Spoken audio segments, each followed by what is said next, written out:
আসসালামু আলাইকুম, স্বাগতম জানাচ্ছি বিবিসি নিউজ আন্তর্জাতিক সংবাদে। শুরুতেই সংবাদ শিরোনাম, এরপর বিস্তারিত। সীমান্তে নতুন আতঙ্কের ছায়া, নদীখালে সাপ কুমির ছাড়ার ভাবনায় বিএসএফ। ইরানের ইস্পাত খাতের ৭০% ধ্বংস করা হয়েছে, নেতানিয়াহু। ভারতকে বড় ধরনের পরাজয়ের হুঁশিয়ারি দিলেন পাক প্রতিরক্ষামন্ত্রী। প্রচারে তুঙ্গে উত্তাপ, মোদিকে সরাসরি বিতর্কে চ্যালেঞ্জ মমতার। দর্শক, এতক্ষণ শুনছিলেন সংবাদ শিরোনাম। এখন বিস্তারিত। আপনি যদি ইসরায়েলের ধ্বংস চান এবং মুসলিমদের পাশে থাকেন, তাহলে ভিডিওতে লাইক করে চ্যানেলটি অবশ্যই সাবস্ক্রাইব করে দিবেন এবং আপনার মূল্যবান মতামত অবশ্যই কমেন্টে লিখে জানিয়ে দিবেন। এখন বিস্তারিত। সীমান্তে নতুন আতঙ্কের ছায়া, নদীখালে সাপ কুমির ছাড়ার ভাবনায় বিএসএফ। ভারত বাংলাদেশ সীমান্তকে ঘিরে ফের নতুন এক বিতর্কের জন্ম হয়েছে। দীর্ঘদিন ধরে সীমান্তে গুলি চালানো, মানবাধিকার লঙ্ঘন এবং অনুপ্রবেশ ঠেকাতে কঠোর পদক্ষেপ নেওয়া নিয়ে নানা অভিযোগ উঠেছে। সেই আবহেই এবার নদী ও জলাভূমি সংলগ্ন সীমান্ত এলাকায় নজরদারি জোরদার করতে সাপ ও কুমিরের মতো হিংস্র সরীসৃপ ব্যবহারের সম্ভাবনা খতিয়ে দেখছে ভারতীয় সীমান্তরক্ষী বাহিনী বিএসএফ। বিষয়টি প্রকাশে আসতে দুই দেশের সীমান্তবর্তী মানুষের মধ্যে তৈরি হয়েছে নতুন উদ্বেগ। একই সঙ্গে মানবাধিকার মহলেও শুরু হয়েছে তীব্র আলোচনা। প্রায় ৪,০০০ কিলোমিটারের বেশি দীর্ঘ ভারত বাংলাদেশ সীমান্তের একটি বড় অংশ জুড়ে রয়েছে নদী, খাল ও জলাভূমি। এই সব এলাকায় কাঁটাতারের বেড়া বসানো সম্ভব হয়নি, ফলে এই অংশগুলোকে দীর্ঘদিন ধরে ঝুঁকিপূর্ণ বলে মনে করে বিএসএফ। তাদের দাবি, এই সব পথ ব্যবহার করেই অনুপ্রবেশ, চোরাচালান এবং অবৈধ যাতায়াত ঘটে থাকে। ইতোমধ্যে এই সীমান্তে ড্রোন নজরদারি, তাপচিত্র যন্ত্র, জিপিএস নির্ভর ট্র্যাকিং ব্যবস্থা এবং বিভিন্ন আধুনিক প্রযুক্তি ব্যবহার করা হচ্ছে। পাশাপাশি বহু স্থানে কাঁটাতারের বেড়া এবং কিছু জায়গায় বিদ্যুতায়িত প্রতিরক্ষা ব্যবস্থাও গড়ে তোলা হয়েছে। তারপরও পুরো সীমান্তকে সম্পূর্ণভাবে নিয়ন্ত্রণে আনা সম্ভব হয়নি বলে মনে করছে বিএসএফ। এই প্রেক্ষাপটে নদীপথে নজরদারি আরও কঠোর করতে নতুন একটি ভাবনা সামনে এসেছে। ইরানের ইস্পাত খাতের ৭০% ধ্বংস করা হয়েছে, নেতানিয়াহু।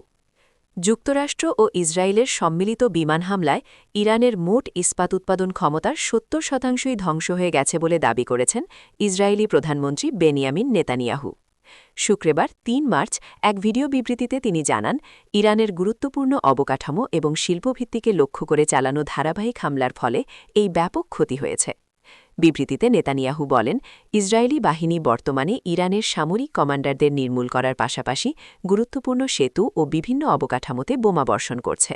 একে একটি বিশাল অর্জন হিসেবে অভিহিত করে তিনি দাবি করেন, এই ধ্বংসযজ্ঞের ফলে ইরানের বিপ্লবী গার্ড বাহিনী আইআরজিসি একদিকে যেমন তাদের আর্থিক উৎস হারিয়েছে, অন্যদিকে বড় ধরনের অস্ত্র উৎপাদনের সক্ষমতাও খুইয়েছে। উল্লেখ্য, আন্তর্জাতিক আইন অনুযায়ী বেসামরিক স্থাপনা হিসাবে ইস্পাত কারখানায় হামলা চালানো নিষিদ্ধ। তবে যদি প্রমাণ করা যায় যে সংশ্লিষ্ট স্থাপনাটি সরাসরি সামরিক উদ্দেশ্যে ব্যবহৃত হচ্ছে, তবেই সেখানে হামলা চালানোর অবকাশ থাকে। ইসরায়েল মূলত এই যুক্তি ব্যবহার করে ইরানের শিল্প খাতে লক্ষ্যভেদ করছে বলে ধারণা করা হচ্ছে। ভারতকে বড় ধরনের পরাজয়ের হুঁশিয়ারি দিলেন পাক প্রতিরক্ষামন্ত্রী। পাকিস্তানের প্রতিরক্ষামন্ত্রী খাজা আসিফ ভারতকে কঠোর হুঁশিয়ারি দিয়ে বলেছেন, ভবিষ্যতে যদি কোনো ধরনের ফলস ফ্ল্যাগ অপারেশন বা সাজানো অভিযানের চেষ্টা করা হয়, তবে তার ফল হবে আগের চেয়েও ভয়াবহ। ভারতের সাম্প্রতিক উস্কানিমূলক বক্তব্যের প্রেক্ষিতে তিনি স্পষ্টভাবে জানান, পাকিস্তান যে কোনো পরিস্থিতির জন্য প্রস্তুত এবং যে কোনো আগ্রাসনের দাঁত ভাঙা জবাব দেওয়া হবে।